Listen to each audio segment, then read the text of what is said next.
नमस्कार प्यारे विद्यार्थियों, आप सभी ध्यान दें कि एक टॉपिक चल रहा है हमारा पारिभाषिक शब्दावली का। और ये पारिभाषिक शब्दावली जो टॉपिक है ये काफ़ी इम्पोर्टेंट है हमारे लिए। इसमें देखिए अधिकतम वर्ड्स हैं जो इंग्लिश के ही हैं, लेकिन उनका प्रयोग जो है वो करना हमें ऑफिशियल लैंग्वेज यानी राजभाषा के हिसाब से। ऑफिशियल लैंग्वेज का मतलब राजभाषा होती है, तो वही देखना हमारे को कि ये कौन कौन से वर्ड हैं जिनका जो सामान्य तौर पर हम अर्थ कुछ अलग लेते हैं, लेकिन पारिभाषिक वाले पूछे तो इनका अर्थ अलग आता है। तो देखिए लगभग 2 वीडियो देख चुके हैं, तीसरा ये है। तो इसमें देखिए सिलेबस फिक्स तो है नहीं कि कितने वर्ड्स हो, कोई सा वर्ड दिया जा सकता है, तो बहुत अधिक वर्ड है। लेकिन मैं आपके सामने जो मोस्ट इंपोर्टेंट आपके एग्जाम की दृष्टि से मोस्ट ऑफ वही वर्ड्स आपको लिख रहा हूँ। वैसे वर्ड्स बहुत अधिक हैं, तो हमें ये कुछ वर्ड्स हैं, तो मैं इसीलिए इसके साथ साथ आपको थोड़ा सा इनका बताता हूँ ताकि याद हो जाए, रटने की आवश्यकता नहीं पड़े। ठीक है, तो देखिए एनुअल की बात कर रहे हैं तो एनुअल से आप जानते हो सभी लोग, वार्षिक से मतलब होता है फंक्शन होता है, एनुअल रिपोर्ट होती है। तो एनुअल का मतलब वार्षिक होता है, एक वर्ष में जो भी कार्य होता है उसको एनुअली या एनुअल बोला जाता है। उसके बाद है एनुअल, देखिए ये भी एनुअल है, ये भी एनुअल है। ये एनुअल अल और एनुअल थोड़ा सा उच्चारण में डिफरेंस है। देखिए ANNUL है, इसमें ए भी है, तो अगर ए आता है तो वो वार्षिक है, और यदि ए नहीं आता है तो एनुअल ओनली आता है, तो इसमें क्या होता है हमारा रद्द करना होता है। ठीक है, कई बार आपको जैसे एग्जाम में दोनों दिए जाते हैं और जल्दी में एग्जाम का एक दबाव रखता हम पे, हम सोचते हैं कि क्या है कि डायरेक्टली हम क्या एक स्पेलिंग दे रखी है एग्जाम में, जबकि साफ देख रहे हैं कि इसमें ए है इसमें नहीं है। फिर भी अगर दोनों वर्ड दे देंगे तो आप सोचेंगे एक अर्थ होगा, नहीं, दोनों का अर्थ अलग है। यहाँ एनुअल का मतलब जो है रद्द करने से है। ठीक है, ध्यान रखना है। कोई भी चीज अपने कागजात जमा कराए वो रद्द हो जाते हैं किसी कारणवश, तो कोई चीज रद्द करने के लिए एनुअल का यूज राजभाषा के हिसाब से, बाकी रिजेक्ट नहीं होता, वो अलग चीज है। ऑडिट आपने सुना होगा, अक्सर ऑडिट आती है, ऑडिट जाती है। ऑडिट का जैसे छाप जो छापा पड़ता है या रेड बोलते हैं। यहाँ पे ऑडिट का मतलब क्या होता है, अंकेक्षण होता है। कोई एक आधिकारिक टीम होती है, वो कहीं जाकर जांच करते हैं, अंकेक्षण करते हैं, जांचबीन करती है, उसे ऑडिट कहा जाता है। अक्सर ऑफिसों में ऑडिट आती रहती है, अधिकारी लोग आते हैं। अमेंडमेंट, ये बहुत ही यूनिक और इंपॉर्टेंट वर्ड है। Amendment, AMEND, amendment. तो इसमें कुछ लोग जो स्पोकन का यूज करते हैं ना, इंग्लिश को अपने अंदाज से बोलते हैं, तो वो डी को ना साइलेंट कर देते हैं, इस एन को लेते हैं। अमेंडमेंट जो मेरे जैसे होते हैं वो बोलते हैं नॉर्मली। तो अमेंडमेंट का मतलब होता है संशोधन करना, परिवर्तन करना। तो ये क्या होता है कि अमेंडमेंट ऐसा नहीं कि अपने आप में आपने अमेंडमेंट कर लिया, वो चेंज ही होता है। आप पहले कम पढ़ते थे, आज ज्यादा पढ़ रहे हो, या पहले जो भी आपकी दिनचर्या जिसमें आपने चेंज किया, बदलाव किया है, वो चेंज ही कहलाएगा, बदलाव कहलाएगा, परिवर्तन कहलाएगा। बट ये अमेंडमेंट होता है जो ऑफिस में किसी नियमावली में कोई फेरबदल होता है कि बहुत सख्त नियम बना दिया है, अब उसमें कुछ रियायत दी जाती है। ठीक है, तो जिसमें आपने लॉकडाउन का एक क्या था, नियम बना रखा था कि ऐसा होगा।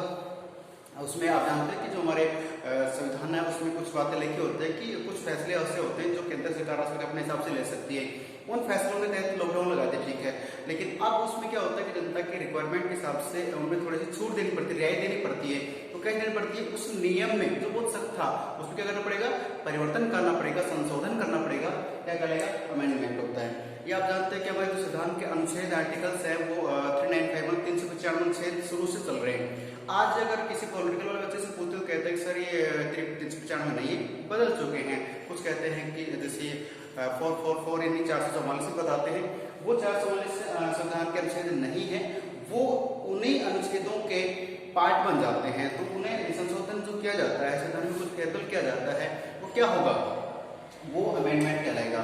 और ये अमेंडमेंट एक व्यक्ति मिलकर नहीं कर सकते, ये पूरा एक ग्रुप होता है। और फिर क्या होता है, आपको बता दूं, यहाँ पे लिखा बिल। ठीक है, तो बिल का मतलब एक विधेयक होता है। विधेयक में आप जानते हो 2 प्रकार के हैं, एक होता है वित्त विधेयक, एक होता है सरकारी विधेयक। ठीक है, सामान्य विधेयक होता है, वित्त विधेयक होता है, उस हिसाब से हम देखते हैं। तो ये बिल जो है पेश किया जाता है संसद में, उसके बाद ये इस पे जांच होती है, मतलब दोनों पक्षों की वोटिंग होती है। उसके बाद ये लोकसभा में, फिर राज्यसभा में, उसके बाद राष्ट्रपति के पास जाता है, और इसमें सिग्नेचर तब जाके बनता है, ये एक्ट बनता है, अधिनियम बनता है, कानून बनता है। ठीक है, चलिए तो बात वही करें यहाँ पे कि जो बिल है, ये बिल इसके लिए भी पेश होता है, अमेंडमेंट, परिवर्तन करना हमारे को, जैसे संविधान में संशोधन करके अभी आप देखा होगा आपने कि 370 धारा को हटाया गया है, जम्मू कश्मीर को जो विशेष दर्जा है उसको अब सामान्य राज्य की तरह से जोड़ा गया है। तो ये सारे जो बदलाव होते हैं, परिवर्तन होते हैं, इनको मानते हैं अमेंडमेंट। ठीक है, एफिडेविट काफी जान पहचाना वर्ड है जो सीनियर बच्चे जानते हैं, एफिडेविट है ना।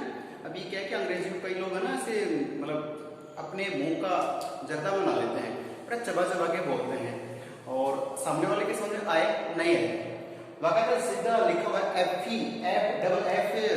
है इसमें, फिर भी जनरली जो लोग होते हैं ना वो अपने बनने के लिए, ठीक है। तो मैं आपको बता दूं छोटी सी बात कि 12th क्लास में एक पोएम चल रही है मतलब हिंदी में, ठीक है। बात सीधी थी पर क्या हो गई, थोड़ी उल्टी पड़ जाती है। बात सीधी थी पर भाषा के चक्कर में हम ज्यादा मैंने कि सामने वाले के यानी कि जो व्यक्ति उसे सामने बनने के लिए, स्पेशल बनने के लिए कुछ नया करते हैं, वो नए के चक्कर में जो वास्तविक करते हैं वो निकल जाता है, नहीं रहता है। वही बात होती है स्पोकन के कुछ लोग होते हैं या जो ज्यादा अंग्रेजी को अपने आप को मानते हैं कि मैं बोल सकता हूँ लेकिन आए नहीं है। तो ये एफिडेविट लिखा हुआ है, इसका मतलब होता है शपथ पत्र, लेकिन इसको उच्चारण एविडेविट एविडेविट पर क्या क्या लोग कर लेते हैं, बाकायदा अक्षर लिखा है। अब फैसला आपके हाथ है कि आप कैसे बोलते क्या करते हैं। एफिडेविट होता है शपथ पत्र। आप किस ऑफिस में एडमिशन लेते हैं, ड्यूटी ज्वाइन करते हैं, तो आपको एक एफिडेविट देना पड़ता है कि मैं फला फला व्यक्ति हूँ और मैं इस ऑफिस में, इस स्कूल में, इस कार्यालय में जो भी काम करूंगा सच्चाई के साथ करूंगा। तो एफिडेविट एक शपथ पत्र होता है, आपकी तरफ से दिया गया एक गारंटी पत्र होता है कि मैं जो भी काम करूंगा इस तरह से करूंगा। अगर मेरे इस बयान में, अगर मेरे इस कही गई बात में कोई अंतर आता है तो उसका दोषी मैं स्वयं हूंगा और उस पर फैसला जो हक है वो सामने जो स्कूल है, कॉलेज है, कंपनी उसका होगा। तो एफिडेविट ना लगभग सब जगह भरवाया जाता है, गवर्नमेंट सर्वेंट हो या नॉर्मल हो, ठीक है। आगे बात करते हैं एरियर्स। एरियर का मतलब देखिए, ये जो वर्ड है यहाँ अपने काम नहीं आने वाला है। ये काम आता है जैसे मान लीजिए आप गवर्नमेंट सर्वेंट बन जाते हैं या किसी कंपनी में आप जॉब ज्वाइन कर लेते हैं। उसके बाद क्या होता है कि आपने वहाँ पे 2 साल 3 साल काम किया है, तो आपकी सैलरी मान लीजिए 20,000 से, ठीक है। 20,000 आपकी सैलरी है, लेकिन आपको मिलता कितना है, 12,000 मिलता है या 15 मिलता है, मान लीजिए 15 मिलता है। अब आपको 20,000 सैलरी फिक्स कर रखी है, लेकिन मिलता कितना है, 15 मिल रहे हैं। तो बाकी आपके जो 5,000 है वो क्या हो गए, ऐड होते हैं उस कंपनी के या उस गवर्नमेंट के पास रहते हैं। फिर जैसे आपका डेपुटेशन पूरा होता है या जो वर्क पीरियड पूरा होता है उसके बाद आपको जो बकाया आपकी जो राशि कट रही थी ना सैलरी, वो मिलना शुरू हो जाती है। तब क्या होता है कि उस राशि को बोलते हैं बकाया राशि, यानी एरियर मिला है। तो ये लगभग सभी प्राइवेट सेक्टर, गवर्नमेंट सेक्टर में जॉब का ही होता है। किसी के 2,000 रुपये कटते हैं, किसी के 3 कटते हैं, बट वो किसी न किसी कारण से करते रहते हैं।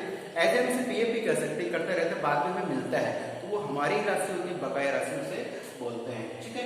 एरियर होता है, वैसे ज्यादातर गवर्नमेंट सर्विस में मिलता है। आर्टिकल आपने सुना होगा, एंदा 6 से 12 तक आपने सुना है कि एंदा, लेकिन आर्टिकल कुछ मतलब और भी होता है। तो यहाँ पे है अनुच्छेद, अपन बोलते हैं ना आर्टिकल 7, आर्टिकल 8, आर्टिकल 17, इस तरह से बात करते हैं। तो आर्टिकल जो होता है उसका पारिभाषिक आंदोलन क्या होगा, अनुच्छेद होगा, ये वस्तु भी हो सकता है, नियम भी हो सकता है, ठीक है। चलिए, होता है ना आर्टिकल 2 जैसे मान लीजिए 352 के अकॉर्डिंग, 362 के अकॉर्डिंग, है ना, इस तरह चलता है, या 368 के अकॉर्डिंग, ठीक है। अनुच्छेद 368 जो है वो बहुत इंपॉर्टेंट है, आपने देखा होगा, इसलिए है संविधान में संशोधन के लिए जानते हैं इस बात को। आगे देखिए अलाइंस, AAIS अलाइंस जो बात करते हैं, ये हमारे लिए है मित्र राष्ट्र, जो हमारे पड़ोसी देश से होते हैं वो भी हो सकते हैं, और बाकी अन्य दूर भी हमारे कुछ देश है। मित्र राष्ट्र, 2 देशों की आपस की मित्रता, मैत्री को क्या बोलते हैं, अलाइंस बोलते हैं। बैलेंस शीट है, तो बैलेंस शीट का तुलन पत्र होता है। कई बार किसी कंपनी, स्कूल, कॉलेज कहीं भी कितना खर्च हुआ पूरे साल का, फिर बैलेंस शीट निकालते हैं, पूरा पेपर होता है, सीए वगैरह का काम यही रहता है, वो करते हैं तरह से। तो बैलेंस शीट तुलन पत्र होता है कि हमने कितना खर्च किया, कितना शेष बचा है। फिर है बॉडी, बॉडी को जनरली जो बॉडी का नाम आते हैं वो शरीर से ही लेते हैं, शरीर से, बट बॉडी शरीर से न होकर यहाँ पे क्या है, निकाय। निकाय एक ग्रुप, एक संस्था अलग अलग होती है, होता है ना निकाय, उसकी तो बॉडी निकाय होती है। और वैसे आपको शॉर्ट बता दूं, अगर नी को हटा दे तो काय का मतलब होता है काय, काया, काया शरीर को बोलते हैं ना, तो ध्यान रखना, नी इसमें उपसर्ग है निकाय, वैसे नी को भी अपन ट्रिक बना ले, नी का मतलब न्यू, नई, और काय शरीर। आजकल सभी को नया शरीर चाहिए, अच्छा रंग रूप चाहिए, अच्छी हेल्थ, स्वास्थ्य चाहिए, तो बॉडी का मतलब निकाय या कैसे लोग बना सकते हैं। बिल विधेयक होता है, आप जानते हो विधेयक कोई भी नियमों के लिए पेश करनी पड़ती। बॉन्ड ये काफी इंपॉर्टेंट वर्ड है।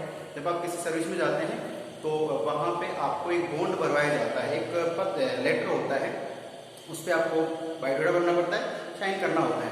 उसमें राशि लिखी होती है 1.5 लाख, 2 लाख, 3 लाख, 5 लाख जो भी हो सकती है। तो आप किसी सर्विस को ज्वाइन कर रहे हैं, तो आप आज ज्वाइन कर रहे हैं और कारण से महीने 6 महीने में आप उसको छोड़ देते हैं, तो उस बॉन्ड में लिखा होता है कि या आप अपनी मर्जी से अगर उस सर्विस को छोड़ रहे हैं तो आपको बॉन्ड बंधपत्र में साइन करवा लिए, उनके पास रहता है, तो वो उसमें लिखा है कि 1.5 लाख, यानी कि आप अपनी मर्जी से उस नौकरी को छोड़ते हैं तो आपको क्या है, ये बॉन्ड में राशि जो लिखी होती है ये सरकार को देनी पड़ती है या उस कंपनी को देनी पड़ती है। और ये टाइम फिक्स होता है, जिसमें 2 साल का पीरियड होता है, उसमें आप इस बॉन्ड में बंध जाते हैं, बंध पत्र हो गए हैं कि आप अपनी मर्जी से उस कंपनी को या उस गवर्नमेंट सर्विस को नहीं छोड़ सकते।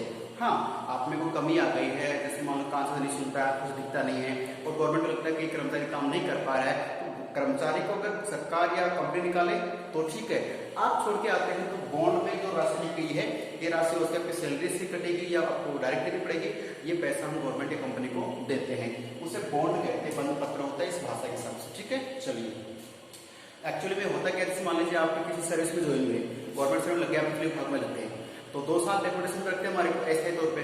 उसी दौरान क्या हुआ कि आप 6 महीने सर्विस किए और आप किसी और सर्विस में ज्वाइन हो गए, तो आप क्या करोगे, पहले पोस्ट को छोड़ना पड़ेगा, बड़ी पोस्ट मिल गया आपको, तो उसमें क्या होता है, ये बॉन्ड होता है ना, ये मान लो 1.5 लाख का होता है लगभग सर्विस में, तो ये आपकी जो सैलरी मान लीजिए 6 महीने में इतनी हो गई है, तो वैसे ठीक है, गवर्नमेंट उसमें से ले लेती है या फिर आपको देना पड़ सकता है। और कहीं ना कहीं एक नियमों में कुछ फेरबदल भी होता है कि एक सर्विस से दूसरे में जाने के लिए कुछ रियायत मिल जाती है, या फिर आप उसे ऐसे छोड़ रहे हैं तब फिर आपको ये राशि यानी जमानत के रूप में देनी पड़ती है। ओके, ब्राइड 11th 12th में ध्यान दें कि जो ब्राइड होती है, एक ब्राइड होती है, एक ब्राइड ग्रूम होता है। ठीक है, BRID होती है और GRW ब्राइड ग्रूम भी होता है। एक को दुल्हन, एक को दूल्हा कहते हैं। ब्राइड क्या होता है वो आप जानते हैं, और ब्राइड दूल्हा, और ब्राइड ग्रूम जो होती है वो दुल्हन होती है, ब्राइड ग्रूम। तो एक्चुअली में क्या होता है, दूल्हा दुल्हन वो तो अपने आएगा अपने, ठीक है, एडवर्टाइजमेंट आते हैं, विज्ञापन आते हैं। 12th क्लास में बोर्ड में एक क्वेश्चन आता है इंग्लिश में, आपको क्या होता है, मतलब एडवर्टाइजमेंट होता है, एडवर्टाइजमेंट लिखना पड़ता है, उसमें ब्राइड और ब्राइड ग्रूम का आता है। उसी ब्राइड की तरह ये ब्राइड लिखा है, या डी नहीं है, बी है, BRIBE ब्राइड। तो ब्राइड का मतलब होता है रिश्वत या घूस। समझते इस बात को भी, कोई भी काम करवाने के लिए हम किसी प्राइवेट ठेकेदार या कंपनी या गवर्नमेंट कर्मचारी क्या करते हैं, अंडर द टेबल, समझते हो ना, सामने बैठे और हम नमस्कार सा भी काम करना बट हो नहीं पा रहा है, तो हम कुछ भी उनको टेबल के नीचे से लिफाफे में डाल के एक्सपेंस कैसे भी, तो ये एक होता है। लेकिन ये मैं चाहता हूँ कि कभी कोई रिश्वत ना तो देवे ना देवे, बट जहाँ चल रहा है तो चल रही है। तो जो ब्राइड होती है उसका मतलब रिश्वत होता है, रिश्वत नहीं, रिश्वत होती है, घूस होती है। और गैजेट GAZET ध्यान रखिए बच्चों, TE, तो गजेट का मतलब होता है राजपत्र। राजपत्र ये आप देखना कई बार अखबार में भी आता है, राजपत्र का कॉलम आता है, ऊपर लिखो काले अक्षरों में राजपत्र, उसमें कोई ऐसी सूचना होती है जो सर्वसाधारण के लिए होती है, सभी के लिए होती है। ठीक है, एक्चुअली में जो कुछ सरकार जो होती है वो फेरबदल करती है, कुछ अमेंडमेंट करती है, तो कुछ अमेंडमेंट हुआ है उसको क्या करती है कि सबको बताने के लिए क्या करती है, उससे राजपत्र में छपती सूचना। ठीक है, ध्यान रखना है। चलिए आगे बढ़ते थोड़ा सा, देखिए ब्रॉडकास्ट। तो ब्रॉडकास्ट का मतलब हम लेंगे प्रसारण से। प्रसारण का मतलब अभी मैं इस वीडियो को यहाँ इस रो में बना रहा हूँ और फिर से मैं कर दूँ आप लोगों को भेज देता हूँ, ये एक नॉर्मली प्रसारण ब्रॉडकास्ट ही है, लेकिन ये तो आप गिने चुने बच्चों तक ही जाएगा। लेकिन हिसाब से टीवी पे जो समाचार होते हैं या कुछ मूवी फिल्म होती हैं उनको सबके लिए प्रसारण किया जाता है, तो टेक्निकल के माध्यम से आदान के प्रसारण करना ब्रॉडकास्ट होता है। ठीक है, ब्रोकर आपने देखा सुना होगा, कल परसों भी था अखबार में। ठीक है, कि जैसे अभी नीट के एग्जाम लग रहे हैं या किसी और एग्जाम भी लगते हैं, नेट के हैं या JEE के या किसी और के कंप्यूटर जो पेपर होते हैं ना, इनके यहाँ आजकल ब्रोकर मिल रहे हैं। ठीक है, ये आपको पेपर बेचते हैं, खरीदते, इस तरह का मैटर होता है, तो ये गुमराह करते हैं बच्चों को, उन बच्चों को जो पढ़ना चाहते हैं, बट ये ऐसे ब्रोकर में दलाल होता है। ठीक है, बात करते हैं बजट, BUDGET है बजट, तो इसका आय व्यय बोलेंगे, आय और व्यय बजट होता है। ठीक है, तो बात करें ब्यूरोक्रेसी, तो ब्यूरो BUREAUCRACY ब्यूरोक्रेसी। तो ब्यूरोक्रेसी का मीन होगा नौकरशाही, ये एक प्रकार का शासन होता है ब्यूरोक्रेसी, ध्यान रखना। एक होता है जैसे मान लो कि तानाशाही होती है, ठीक है, तानाशाही, एक होती है नौकरशाही, ये शासन के प्रकारों का होता है, ध्यान रखना। लेकिन जो तानाशाही होती है वो शासन अच्छा नहीं, जैसे अपने उत्तरी कोरिया के एक जो पीएम को सुना होगा, किम योंग के नाम से है, जैसे कटिंग रखते हैं बीच में जो आंगों निकालते हैं, फोटो देखो उनका, वो नौकरशाही तो नहीं बट तानाशाही, वो अपनी मनमर्जी के साथ चलाते हैं। काफी कंट्री उनसे डरते भी क्योंकि उनके पास ऐसे ऐसे खतरनाक हथियार भी हैं और फैसला लेने में मीटिंग नहीं बुलाते, डायरेक्ट ऑन द स्पॉट फैसला होता है। तो ऐसे व्यक्ति भी होते हैं, तो वो वहाँ पे तानाशाही है, हिटलर शाही बात करते हैं। तो चलिए ये देखिए बैकबोन, BAC के BONE, बैकबोन, तो ये हमारे पास होती है, सबके पास होती है, जिसके अच्छी मजबूत है, वो 5-10 घंटे बैठ के पढ़ सकता है, खड़ा होकर इसे वीडियो बना सकता है, ठीक है। तो बैकबोन का मतलब होती है मेरुदंड, क्या होती है, मेरुदंड। अब ये हिंदी की भाषा की बात करें, लेकिन मेरुदंड तो अपनी भाषा में होता है रीढ़ की हड्डी। तो बैकबोन होती है रीढ़ की हड्डी, उसे बैकबोन बोलते हैं, रीढ़ की हड्डी होती है। तो ये जितनी अच्छी मजबूत है उतना आप जितने सालों तक काम कर सकते हैं। तो बैकबोन का मतलब मेरुदंड होता है, लेकिन यहाँ इसका मतलब ये होता है कि कोई भी ऑफिस होता है, डिपार्टमेंट होता है, उसमें जो आधारभूत या उस पूरे डिपार्टमेंट का मेरुदंड कौन है, जैसे कंट्रोलर होता है, मैनेजमेंट होता है, ऑफिस होता है, वो सब मिला के क्या होता है, मेरुदंड होता है। चलिए बैलेट, BALLOT, बैलेट, जो बैलेट होता है ये होता है मत पत्र। एक आप जानते हो चुनावी दौर चल रहा है, तो जो मत पत्र, मत का मतलब वोट, ठीक है, और पत्र का मतलब कागज होता है, तो इस पर टिप्पा लगा कि भाई मैंने फलां व्यक्ति को वोट करना है, इस तरह से। तो बैलेट होता है मत पत्र। और एक कैबिनेट, कैबिनेट का मतलब होता है मंत्रिमंडल से, मंडल से मंत्रिमंडल। तो ये क्या होता है, कैबिनेट एक वर्ड है, आप जानते हो कैबिनेट मंत्री भी होते हैं, तो कैबिनेट से मतलब मंत्रिमंडल से लेते हैं, इस बात का ध्यान रखना है।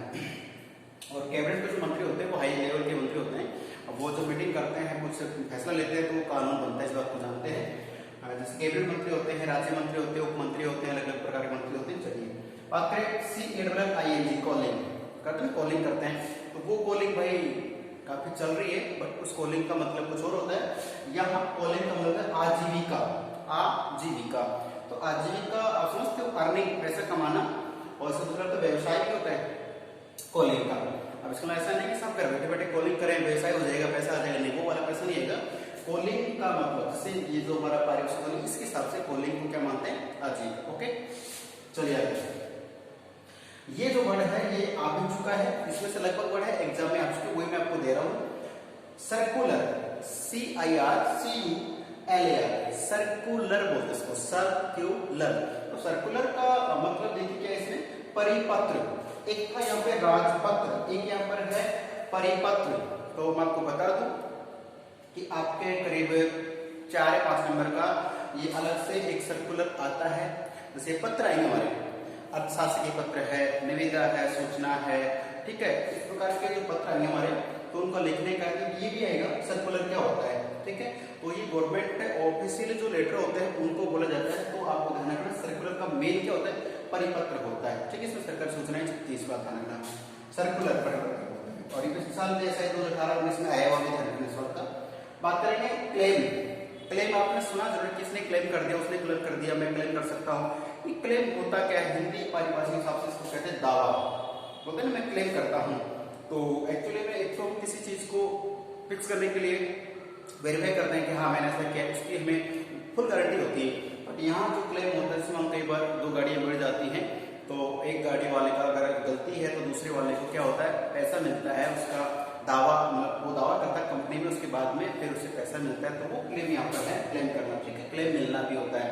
चलिए कई बार क्या होता है कि गवर्नमेंट कर्मचारी होते हैं, उनकी ड्यूटी पे डेथ हो जाती है, तो उनको जो मेडिकल क्लेम मिलता है, सुना आपने, अगर गवर्नमेंट कर्मचारी है, ड्यूटी पे डेथ हो गई है, तो ऐसे व्यक्ति क्या मिलेगा, उसकी ड्यूटी पे डेथ होने के चक्कर से उसकी जो सैलरी है वो, और उसकी जो ड्यूटी है वो उसकी किसी बेटा बेटी को मिल जाती है, उसकी मिसेज को पेंशन भी मिलती है, तो वो, और जो मर गया है उसके हिसाब से 40-45 लाख रुपए उसे मिनिमम मेडिकल क्लेम मिलता है। तो वो क्या होता है कि फॉर्म अप्लाई करना पड़ता है, उस फॉर्म को बोलते हैं क्लेम। ओके चलिए डिस्काउंट की बात करें तो डिस्काउंट आप समझते ही हो, डिस्काउंट का तो इंडिया बहुत बड़ा एक जबरा फैन है, क्योंकि हम हर चीज में डिस्काउंट चाहते हैं। स्कूल फीस जमा कराने आ रहे हैं, सर हमारे तो ऐसे बच्चे हैं इंटेलिजेंट है तो डिस्काउंट, कमजोर है तो डिस्काउंट, है ना, करते हैं, कपड़े लत्ते साड़ी कुछ भी खरीदें डिस्काउंट तो हर चीज, और इंडिया में जो हमारी माताएं बहनें लेडीज होती हैं उनको तो हर चीज में डिस्काउंट चाहिए, ठीक है।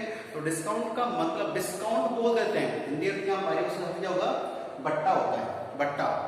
तो बट्टे से मतलब होता है कि जो 100 रुपए की वस्तु है उस पे डिस्काउंट कितना मिल रहा है। उसको बोलते हैं कि साहब मेरे को 10%, 20%, तो मान 10% उसमें से 10 रुपए कम करके आपको वस्तु मिलती है, तो 20%, 50% इस तरह से मिलता है। अब जानते हो कंपनी होती है, कंपनियां कभी भी अपने आप को लॉस में नहीं रखती हैं। वो 100 रुपए वाली वस्तु आपको 90 में क्यों देंगे, सोचिए। वो पहले से ही 70 या 60 की रहती है, वो उसको 100 बताते हैं, फिर आपको 10 कम करके दे दिया। आप उनके समझते वाह यार हमने अपना माइंड लगाया और 100 जिसको हमने 90 में ले लिया, 80 में ले लिया। तो ध्यान रखना कभी कोई भी वस्तु होती है ना, जो उसका वास्तविक मूल्य होता है उससे डबल करके तो लिखा जाता है और तिबल करके वो बताते हैं, और फिर हम खुश हो जाते हैं कि हमने ये 500 चीज थी हमने 450 में ले ली है, 400 में ले ली है। तो खैर करें कि बिजनेस यही चल रहा है। तो ध्यान रखना डिस्काउंट का मतलब क्या होता है, बट्टा होता है। वैसे डिस्काउंट पे सबको चाहिए होता है, लेकिन कभी ऐसा नहीं कि जो अपनी मार्कशीट आएगी उसमें डिस्काउंट ले लेना, उसमें प्रॉफिट लेना है। आप 70 की सोचते हो ना, तो 95 बढ़ाओ। 95 बढ़ाने के लिए आपको डिस्काउंट के नहीं, अपने आप पे ना प्रॉफिट लाना पड़ेगा कि और पढ़ना पड़ेगा, ठीक है, बेस्ट पढ़ना पड़ेगा, ठीक है। तो डिस्काउंट समझ गया, ठीक है। चलिए बात करते हैं कि डिस्काउंट अगर अच्छा एक चीज नहीं चाहते, हमारी नींद में, हमारे आलस्य में डिस्काउंट नहीं चाहते लोग कि मैं जैसे 8 घंटे 9 घंटे सो रहा हूँ, उसमें डिस्काउंट कर लो, 6 घंटे सोइए बाकी पढ़िए। जो आपका आलस्य है उसमें डिस्काउंट करें, उसमें नहीं करते, उसमें तो लाभ ऐड कर रहे हो उसमें। तो सो प्लीज स्वस्थ रहना है, अच्छा पढ़ना है और याद करना है। आगे देखिए लास्ट एलिजिबल। एलिजिबल एक बहुत ही प्यारा वर्ड है, इसका मतलब होता है पात्र। क्या होता है, पात्र, एलिजिबिलिटी। एलिजिबिलिटी भी आ सकता है, इसमें ऐसे एडजेक्टिव नाउन बना देंगे। एलिजिबिलिटी पात्रता की बात कर लेंगे, ता उसमें लग जाएगा, प्रत्यय पोजीशन हो जाएगा। तो एलिजिबिलिटी का मतलब पात्रता हो जाएगी, एलिजिबल का मतलब पात्र, यानी कि आप जैसे 36% से लेके आते आप पास हो जाते, योग्य मानते आप उस पात्र हो गए अगली क्लास के लिए। तो एलिजिबल मतलब पात्र हो जाना, योग्य हो जाना, ठीक है। मान लीजिए कि शादी की बात करें तो 21 बॉयज की हो जाती है, तो वो योग्य हो गए, एलिजिबल हो गए। गर्ल्स के लिए 18 कर रखी है, बात रखी है इस बात को। एविडेंस, EVDENC, एविडेंस होता है साक्षी। मैं किसी लड़की का नाम नहीं बता रहा, साक्षी या कोई वैसे नहीं। साक्षी का मतलब किसी वस्तु विशेष को या किसी को हम साक्षी मान के, साक्षात मान के, उस पर भरोसा करके और कभी कार्य शुरू करते, बोलते नहीं कि मैं भगवान को साक्षी मान के ऐसा करता हूँ, मैं इस डॉक्यूमेंट्स की सौगंध खाता हूँ इस तरह से। तो साक्षी कहो या गवाह कहो, ये एविडेंस कहलाते हैं, बोलते ना क्या एविडेंस है, सबूत, साक्षी। बात करें कि देखिए एनकाउंटर। अब लास्ट में आप बच्चे सोच रहे हैं सर ये कैसे टीचर है, इतना सारा पढ़ा दिया, लास्ट में एनकाउंटर पे आ गए हैं। एनकाउंटर बहुत ही प्यारा है क्या, नहीं प्यारा तो नहीं है, होना नहीं चाहिए एनकाउंटर, बट कुछ होते हैं जिनके यहाँ से हिले हुए रहते हैं, वो कुछ गलत कार्य करते हैं, फिर उनको पकड़ा जाता है, जेल में डाला जाता है। आफ्टर दैट ऑर्डर होते हैं, बिना ऑर्डर कुछ भी नहीं होता है। ऑर्डर में क्या, पुलिस वालों को ले जाते हैं और जानबूझ करके उन्हें खुला छोड़ दिया जाता है। और खुला छोड़ेंगे तो वो अपने आप को होशियार समझ के, बोलते ना डेढ़ शाणा, वो शाणा समझ के भागने का प्रयास करते हैं। जैसे वो भागने का प्रयास करते हैं, पुलिस वाले उन पर गोली चलाते हैं, तो उससे तो कहते हैं एनकाउंटर, पुलिस एनकाउंटर। यहाँ पे क्या है, एनकाउंटर का मतलब मुठभेड़। मुठ का मतलब चेहरे से लेंगे कि आमने सामने की जो भिड़ंत हो जाती है, आमने सामने गोलियां, जैसे लाठियां कुछ भी चलती है, उसमें जो मुठभेड़ होती है उसे कहते हैं एनकाउंटर, ठीक है। तो प्यारे बच्चों आपको एनकाउंटर करना है किसका, जो एग्जाम बोर्ड है या जो सिलेबस, उससे एनकाउंटर को सामना करना है, ठीक है। और जीतता कौन है वो आपके फैसले पे निर्भर करता है कि कौन जीतता है। आपको भी एनकाउंटर करना है, अपने आलस्य का, अपनी बुराइयों का, अपने टैलेंट को बढ़ाना है, और जो आलस्य है उसको दूर करना है। मजाक की बातें नहीं है, टाइम जो है, जो इसकी इज्जत करेगा टाइम उसकी इज्जत कर लेता है, ठीक है ना। ध्यान कुछ व्यक्ति 1 साल पढ़ के भी IAS बन जाता है, कुछ लोग 7 साल पढ़ के भी IAS नहीं बन पाते हैं। ये सारी बातें जो पढ़ रहे हैं ये कहीं ना कहीं आपको किसी भी एग्जाम में मिल सकती है, पारिभाषिक शब्दावली के नाम से। सो प्लीज इन वर्ड्स को अगर आप ऐसे ही सोच रहे हैं तो आपका नुकसान है, तो मेरा यकीन है कि आप इन्हें पढ़ करके थोड़ा याद कर लेंगे, ठीक है। आपको इसी को देख के नोट्स बनाने बस, ओके। मिलते हैं नेक्स्ट वीडियो में, तब तक के लिए नमस्कार, धन्यवाद।